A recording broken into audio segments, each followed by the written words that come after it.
Yeah, pretty good so far, I think. Yeah, a bit of a whirlwind.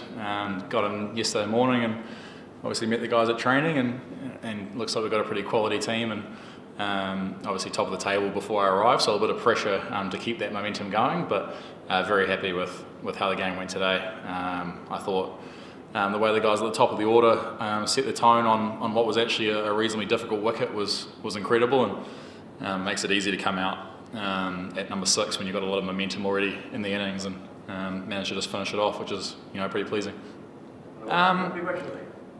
I think first of all it's nothing new. In the last few years, I think the way cricket's evolving is there's a lot more travel and a lot more going from place to place in T20 tournaments. So it's certainly something I've done in the past before, and not sort of something we're unfamiliar with. I think it's just about drawing on your past experiences of playing in the conditions that you turn up to, and potentially just giving yourself 5 or 10 balls when you get out there to get a bit more used to the wicket, and probably instead of if I was playing in New Zealand or Australia trying to hit boundaries from ball 1, actually give yourself a little bit of time to adjust to the surface. And as I mentioned before, the way our opening batters in top 3 or 4 got us momentum in the first 10 overs allowed myself and a few of the middle order guys to come in and actually take a bit of time to get going, which is obviously part of team cricket, I guess.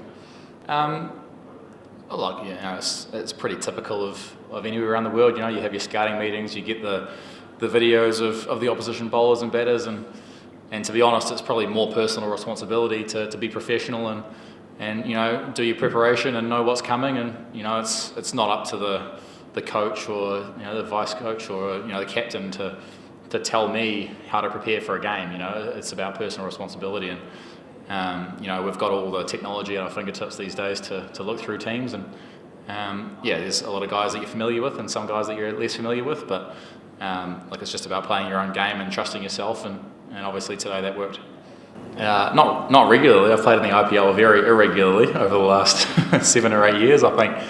I think more so experience internationally as well, having toured here a couple of times before, and in other sort of similar conditions. You go to T10 in Dubai and Sri Lanka and those sorts of places as well, and while they have their own individual characteristics, I think you get used to assessing wickets and deciding on what you think a par score is or what a good score is. And then I think the more you play and the more experience you get, the more confidence you have in your own ability to perform on those kind of surfaces. So success begets success, I guess, in that respect, and the longer you play, the more success you have, the more confidence you have going into each game.